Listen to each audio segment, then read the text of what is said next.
Drogaria Globo, um grande abraço. Bem, vamos agora, eu quero que vocês, vou dar um minuto para cada, falem sobre as seguintes personalidades, tá? Como foi, 30 segundos para o 21 e 30 segundos para o 22 de cada um deles, tá? Ok. A brincadeira é essa. Uma análise e uma conjectura. Governador Wellington Dias, como ele foi em 21 e como o que 22 aguarda para ele, Ananias Lorde. Amadeu, foi um ano onde ele se superou, precisou se superar por conta da pandemia e ganhou protagonismo nessa busca por vacinas, conseguiu manter o Estado sempre à frente na busca dos imunizantes e, junto a isso, na parte administrativa, manteve também um equilíbrio e conseguiu tocar o principal programa do Estado, o próprio Piauí. A análise para o próximo ano é de que é o favorito para o Senado, ainda não tem um adversário que possa atrapalhar o seu caminho de chegar ao Senado Federal. Apoliana.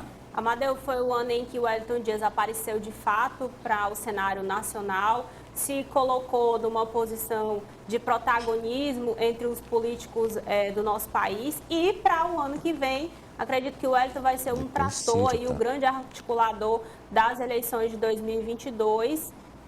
Deve sair vitorioso na eleição para o Senado, pelo menos é o que a gente vê do ponto hoje, né, dia 31 de dezembro. E João?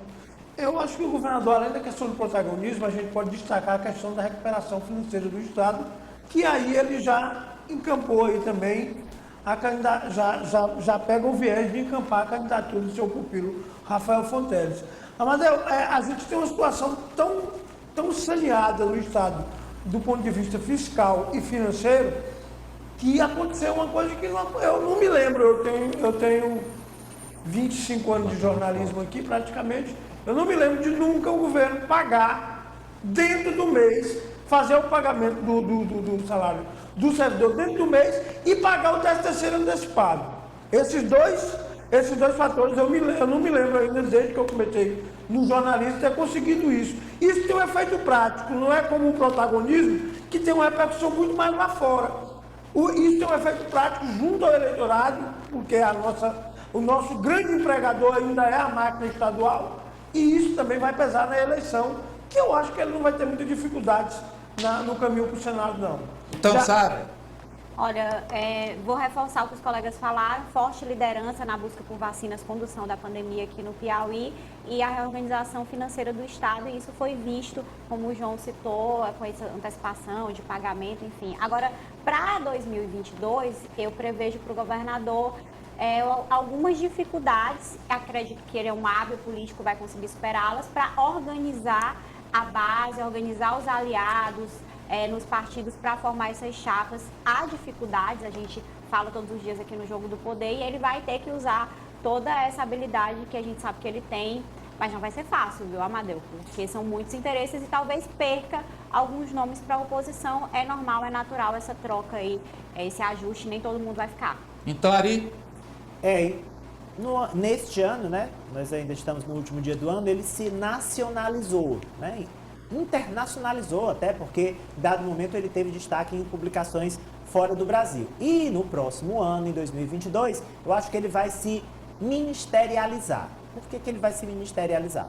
Porque eu acredito que ele será eleito senador e também acredito que o ex-presidente Lula será eleito presidente da República. 23. E ele vai se ministerializar, porque ele precisa, claro, ele não é que seja uma condição, mas ele eleito senador, aí sim ele se potencializa para ocupar um importante ministério no ano que vem. Vamos agora falar do ministro Ciro Nogueira, ministro da Casa Civil do governo Bolsonaro.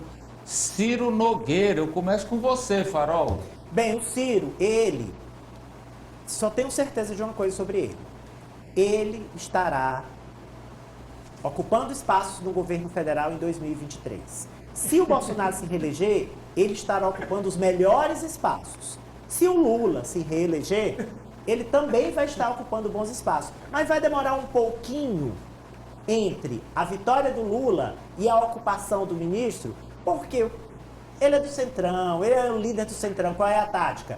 Eleger o Bolsonaro, óbvio. Mas se isso não der certo, a superbancada do PP vai garantir a ele um assento perto do presidente Lula. Vamos com o João. Eu tenho um pensamento parecido com o Ari disso aí. Eu até lembro aquela frase apresentando o Marco Maciel, apresentando o Tancredo Neves, apresentando o Marco Maciel, e disse: esse aqui foi o líder do governo passado, do atual governo e de qualquer governo que vier. Na verdade, o Ciro, como ele tem esse protagonismo, já que ele falou de protagonismo, junto à questão do Centrão, ele é uma das maiores lideranças do Centrão, praticamente ele tem um emprego garantido em todos os governos, né? É quase que uma ocupação, é como se fosse um rio perene, né? Mas vocês acham que no Executivo, Apoliana, Amadeu, olha, eu acredito que ganhe quem Ciro... ganhar?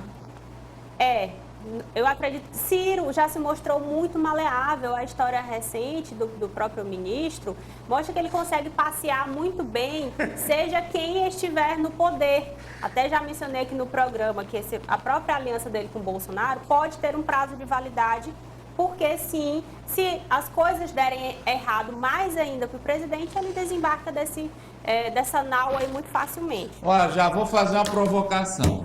Qual é a chance do Ciro deixar o Bolsonaro antes da eleição? Não, antes não. Acho muito difícil, Faz mas... sentido deixar. Não tem sentido. Não Eu acho zero.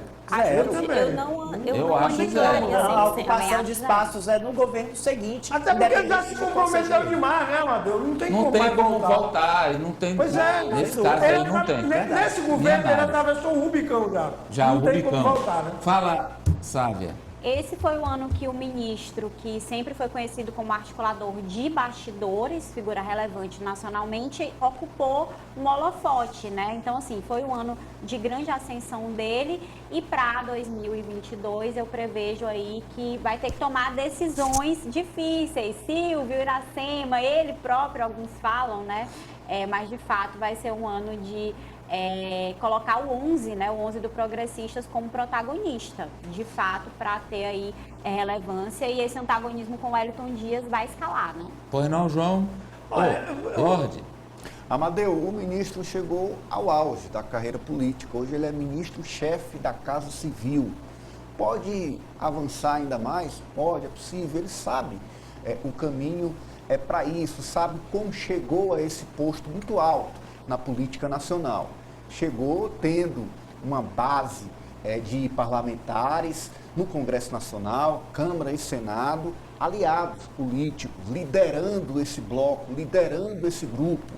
E, chegando a esse ponto, ele vai justamente buscar fortalecer isso na eleição do próximo ano. Eleger deputados federais pelo Progressistas Brasil afora, eleger senadores do Progressistas, reforçar o grupo Centrão no Congresso Nacional para que, fechando com a análise que o Ari fez no começo, continue a ser forte, seja ele qual for o próximo governo federal. Chegamos agora ao doutor Pessoa, prefeito de Teresina. Como foi o 21 dele e o que 22 será, Apoliana? Amadeu, olha, não foi o melhor dos primeiros anos de governo numa prefeitura de Teresina que o doutor Pessoa teve. Ele enfrentou dificuldades até mesmo para organizar a sua equipe, ele alega também a dificuldade financeira, mas eu acredito que a demora para encerrar essa articulação política nesse primeiro ano o prejudicou. Eu vejo que ele deve chegar em 2022 com menos problemas, sem o problema da vacinação, sem o problema do transporte público, e aí ele pode ter mais tempo para poder, de fato, se dedicar a obras estruturantes, a, de fato, ver um resultado de gestão para a cidade. E você, João?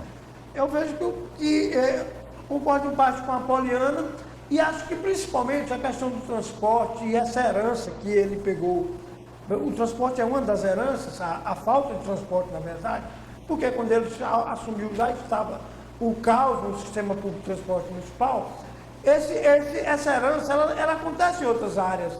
Você não pode, Amadeu, supor que 33 décadas de um grupo político dominando não se construa um arcabouço de resistência na administração contra qualquer inovação. Então, eu acho que ele deve ter um ano bem melhor do que esse ano de 2021. E Sávia? Olha, foi um ano de organizar a casa e eu acredito que o prefeito teve aí que cumprir acordos da campanha, de colocar aliados em determinados espaços, mas 2022 é o ano de superação da crise dos transportes, do encaminhamento disso, é isso que ele planeja, a gente vê de fato que as maiores dificuldades já foram superadas e também é o ano de ele poder fazer todas as mudanças, né? Ele já tem a liberdade de ver quais são os secretários que desempenharam bem, que não desempenharam.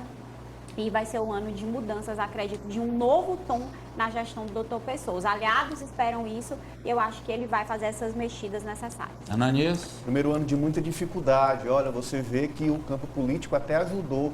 Sem oposição na Câmara de Teresina, mas a parte administrativa enfrentou muitos desafios, muitos problemas, um que persistiu durante boa parte do ano, o maior deles do transporte público. Então, para o próximo ano é preciso que se dê uma guinada,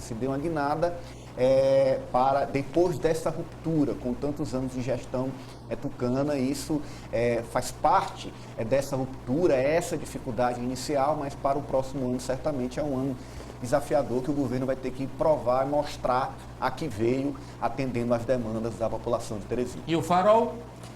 A lua de mel regulamentar de quem é eleito acabou antes do tempo no primeiro ano do Dr. Pessoa. Primeiro porque ele não tinha um orçamento dele para administrar, tinha um orçamento herdado.